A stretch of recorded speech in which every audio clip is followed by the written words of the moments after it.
Well, hey everyone. Today we have a fun episode with Jen Barnett, the co-founder of Expatsi, who's an expat herself, and she wanted to move away for political reasons, largely, from the U.S., somewhere abroad, and found her way, along with her husband, to do it, and now has a business helping others to do the same. So she really has a wealth of ideas and lessons learned, and frankly, a lot of resources available through their company, Expatsi, which are very helpful to all of us who are looking to follow in her footsteps and move abroad as well. So, hope you enjoy the program today. And without any further ado, here we go. Well, hey everyone. I'm so excited today to have with us the co-founder of Expatsi, Jen Barnett. Jen, thanks for joining us. Thanks for having me, David. And I know since the election, you've been overwhelmed with new clients. I saw one news story that said right after the results came in, you booked 100 new clients just like that. I'm sure it's many more by now, but thanks for making the time. Thanks for having me. And tell us, for those who don't know about you, the inspiration for Expatsi and what you do now. Sure. So I had always really wanted to live abroad. Originally, when I was a little girl, I wanted to move to France. And I even tried when I was about 21 years old. But, there was no internet then, and I didn't realize how difficult it was to move abroad, that you couldn't just move there like you were moving to Georgia or Tennessee. And so I put it on a back burner, and in 2015, I met my now husband. And in 2016, we started talking about moving abroad. We were very overwhelmed by political pressure that was going on in the U.S. at that time. We lived in Alabama, but our politics didn't align with the rest of the state. But we were in our little enclave in Birmingham. And then after the election, that really seemed to start to change. So we started looking into places to move. And of course, we looked at Canada because, of course, everyone threatens to move to Canada if the election doesn't turn out the way that they like. And we were no exception. And we visited Vancouver, and we also visited Seattle because we wanted to consider a blue state as an alternative. When we went, we like to say, we have red state money, we don't have blue state money. And so the cost of living there was just eye-poppingly high in both of those cities. And although we had a lovely vacation, there really wasn't a great path for us to get there. And it also just didn't feel like home. So we tabled it a bit ourselves, and we got involved with it again in 2020 when, again, the election is coming back, where it's pandemic time. We're both working remotely, and we thought, how we could be doing this from anywhere. Why are we doing this here? And so we decided to hunker down and really get serious and start outlining countries that we might want to move to and figure out our needs for cost of living, healthcare, safety, infrastructure, what human rights were acceptable there, and things like that. And we made a top 10 list. And eventually you went and decided to help others through this journey. But tell us more about how you went from that top 10 list, first for yourself, to actually the next step. Sure. So Mexico was on our top 10 list. We were going to visit 10 countries over 10 years. And we fell in love with Merida, Yucatan when we came here, and decided not to wait. And our thought was, I bet there are other people like us who are having these same feelings and don't know where to start as well. And we could probably turn all this data that we've compiled into a sort of test that folks could take and start their journeys like we did. So that's what we did. And after a couple of years, we were able to have a business that would then let us move to Mexico sooner. And cut our 10-year plan down to 2 years. And now we live in Mexico, and we are over the moon in love with living here. Amazing. And people can go to Expatsi, that's EXPATSI, and there's the test, you have webinars, you have tours. Tell us about the tours you offer. So after we built the site, we really didn't have a business model to it. It was just a quiz. But a year after we launched it, we had a major sponsor come on board, and we knew that we needed to drive more traffic to the site to justify their placement on our site. So we started going live on TikTok every night. TikTok had gotten me through the pandemic when I was miserable and stuck at home. And so I felt very attached to it. We started going live every night there. And as we did, we started to develop an audience who became friends. And TikTok is a great place to broadcast, but it isn't necessarily a place to have conversations. So we started a Facebook group. And literally the first post on the Facebook group was, when do we get to take scouting trips together? Wow. Yeah. Talk about listening to your audience. You Exactly. did that. Exactly. So we put out some polls. Where did they want to go? Top choice was Portugal. Second choice was Spain. And so we launched those trips in the spring. And I tell you, we led the trips ourselves. Now we have partners who are experts, but we had never been to Portugal or Spain, and they knew they were complete guinea pigs. And we just sort of wandered all over both of those countries as a group and figuring it out as we went. Amazing. And looking at your site now, as you said, you have a huge range of experts on both different geographies and different professions, I suppose, and people can book, a session with someone if they're looking to just get some advice to kick off their journey. Is that right? Yeah, that's right. We don't know that we'll ever be experts in any country, even Mexico. So our goal is to help people who are at that very first stage of, I know I want to move abroad, and then connect them with experts all around the world. There are a lot of people who can help you if you know that you want to buy a house in Costa Rica, or if you know that you want a DAF visa in the Netherlands. But the people that we talk to just know, I'd like to live a life abroad. I have no idea what that means. I don't know where. I don't know where I can move, where I can afford to move, if I need a job. And that's the point at which they usually come to us. And if people aren't even ready to, book a paid advice session, you have resources on your site for, if you're looking for a city that's good, for gay men or for lesbian expats, or, concerns about housing in Germany, or, healthcare, all these different things. So I'd encourage our listeners to go to Expatsi, EXPATSI, and check all of that out, and take the test, and look into the tours and everything in between. When you moved yourself, did you have just a number of questions which just started coming in again and again? I mean, what were the most common, what are the most common, kinds of questions you've gotten over the years from people? Sure. So we've been live on TikTok now for probably 600 hours, I think. Wow. And there are definitely some patterns to it. We still go live every Sunday and Thursday night, and sometimes we do pop-up events as well. And we broadcast from the trips also. So we'll broadcast from the countries that we're traveling in. But the questions we get are, people have the same ones a lot. And that is, what are different visas? We tend to talk about different well-worn paths. And so they want to know more about how to follow those paths. Some examples of that are, there's a retirement option in Ireland called the Stamp Zero. If people have about $5,000 a month in retirement income and some savings, they can retire to Ireland. Or they might want to know about citizenship by ancestry in Ireland or Italy or Poland, and some other countries. They often want to know about retirement visas or digital nomad visas in Portugal or Spain and how to go about getting those.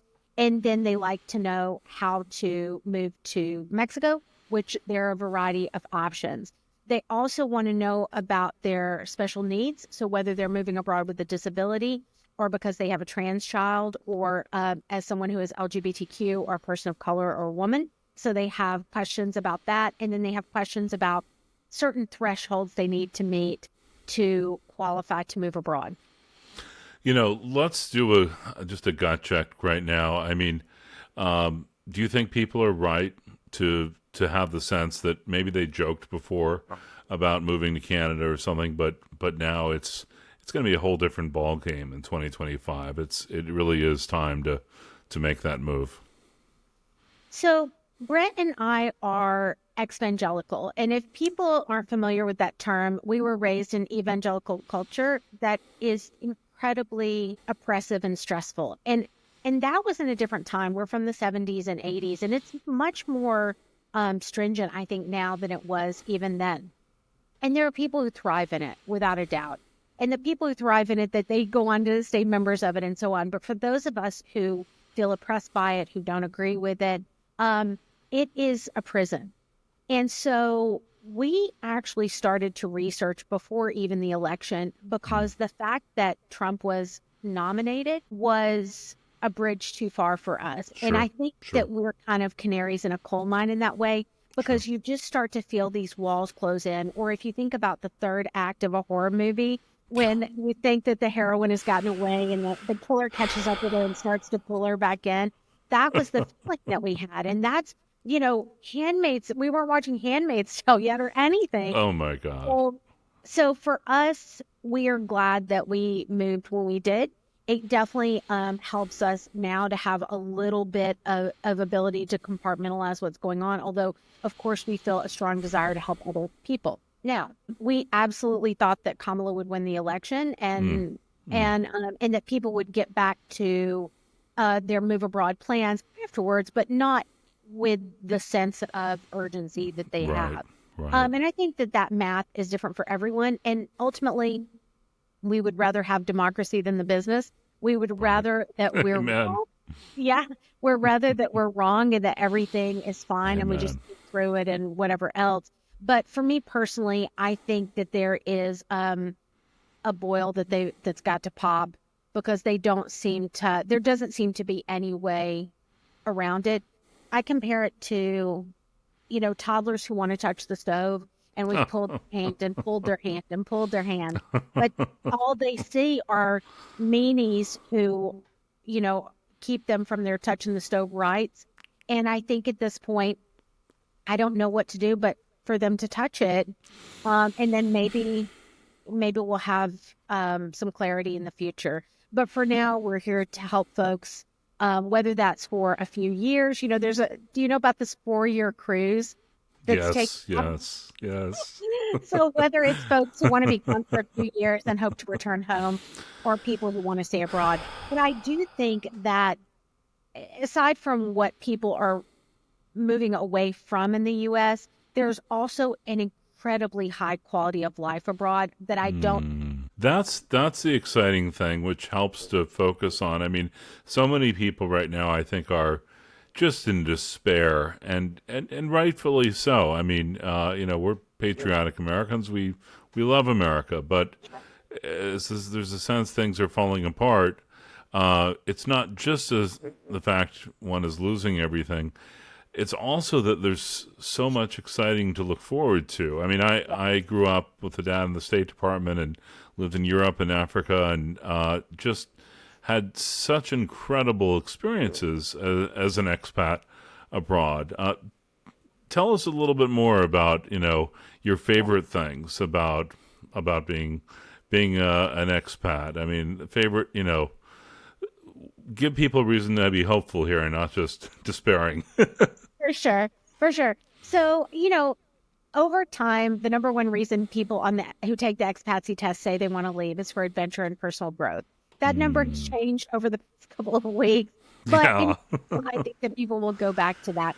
And that is something that we have just found so dramatically living in Mexico. Let me tell you what it's like here in Merida, Yucatan.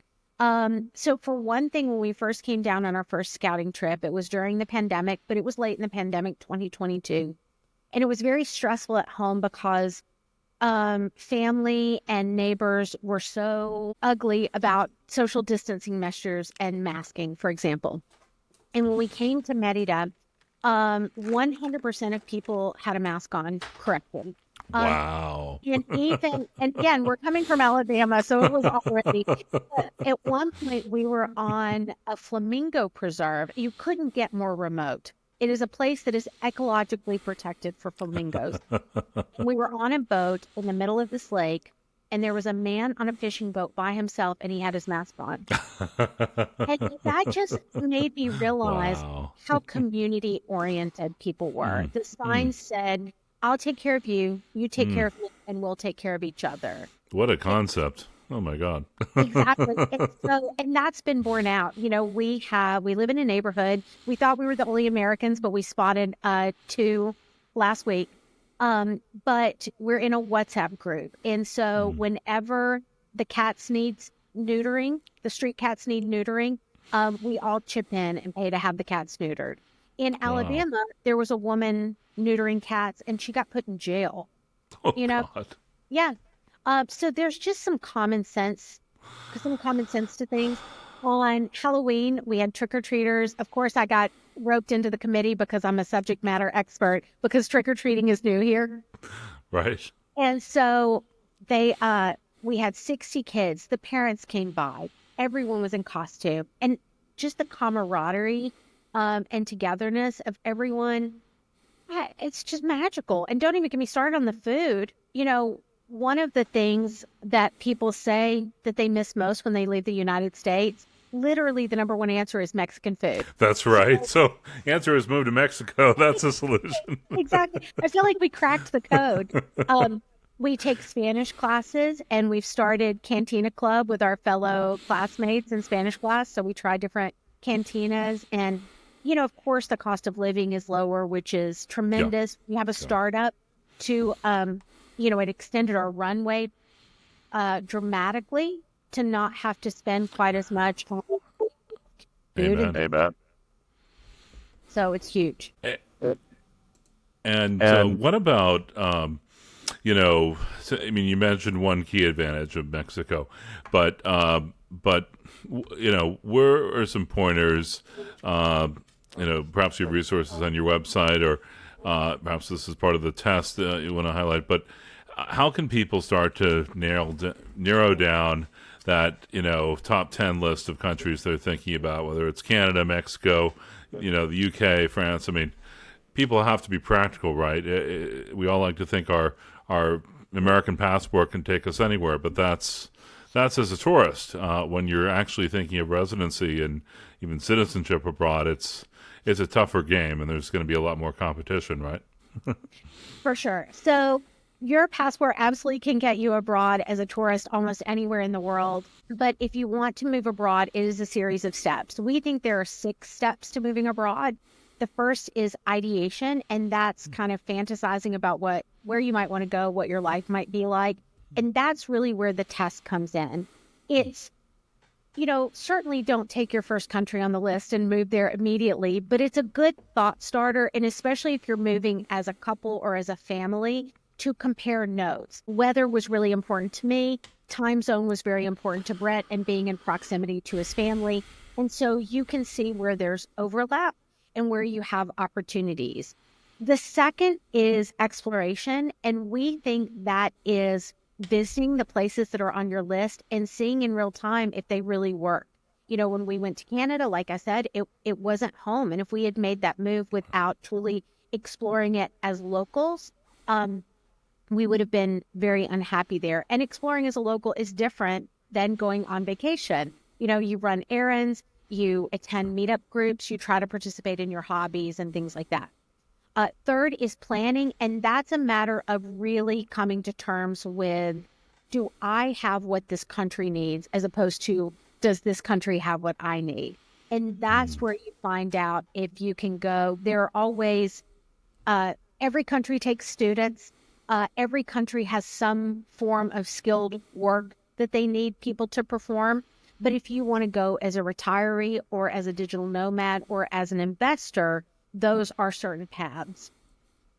From there, the last 3 steps are really about making your move. So it's filling out your paperwork, getting your residency card or other work permit, the logistics of moving your stuff, and then settling in so that you can be happy there.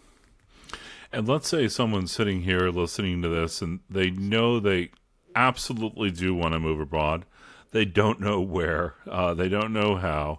let's say they have the means to do it, but not enough to do a golden visa. But they're looking at one of these options where maybe they bring their small business, their startup, or they work remotely for their existing company abroad. I mean, just thinking of the practicalities of visas and navigating all the logistics. Are we talking about a multi-year effort? Is it something people can do in a few months if things get really bad under Trump in 2025? What kind of timeline should people have in their mind as they're planning ahead? So we say there are kind of quick hatch getaways. And those are, you can go to Mexico or Canada or Costa Rica for 6 months as a tourist, which is long enough to kind of get away and start to make other plans if you need to. You still might have to fly home and do things at the consulate. There's also Albania and the country of Georgia, where you can stay as an American for a year with no visa. Then there are Uruguay and Paraguay, where you can go and essentially do your paperwork at the airport. Definitely talk to experts about that. But some quick options.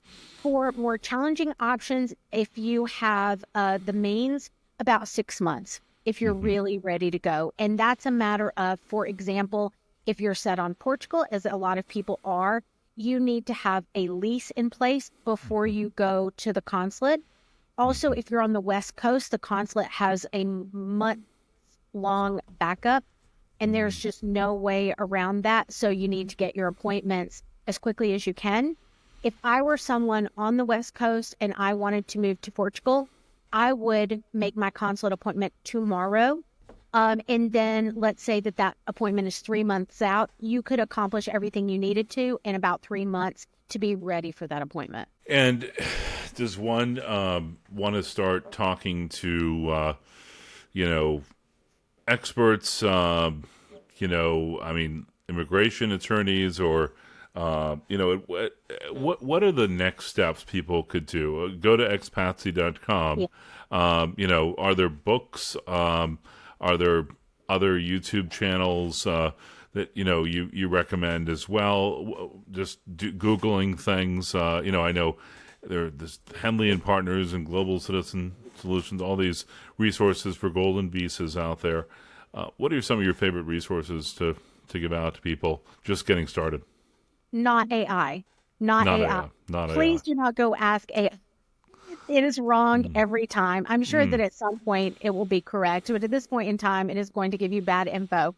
So if you visit Expatsi and you take the Expatsi test, I will gladly send you a series of emails that outlines the steps and helps usher you through them. We also have a new membership program where we're doing weekly Q&As, bi-weekly webinars. We did one this morning on how to move to Portugal that featured an immigration attorney, realtor, healthcare broker, a golden visa specialist, and actually a local psychologist to help you settle in. So we have programs like that. But then for each of the countries that we serve, we also have a country guide. And at the bottom of that country guide are some of our favorite YouTube creators, TikTok and Instagram creators, websites, and other resources so that you can get a feel for folks on the ground. We especially like that for folks who are in special interest groups, because we try to find creators who are people of color or LGBTQ who can tell you their lived experience, as opposed to, certainly AI is not going to do that. That's just fantastic. I mean, I'm looking at some of the resources for Mexico, for example, and there's so many different channels and, TikTok users and Facebook groups to follow. It's just wonderful what you put together. And I'm so grateful that you are, maybe you're an ex-evangelical, but you're evangelical for the cause of being an expat here and helping everyone on this path, and really helping people not have to reinvent the wheel. It's just great. So I'm sure you have another webinar to prepare for, or another 100 potential client emails to respond to. But we just really appreciate your whetting the appetite for our listeners here. And again, do encourage people to go to Expatsi and, expatsi.com. Check out those resources and take that test and get those emails and think about jumping on the tours and, realize we're not in this alone.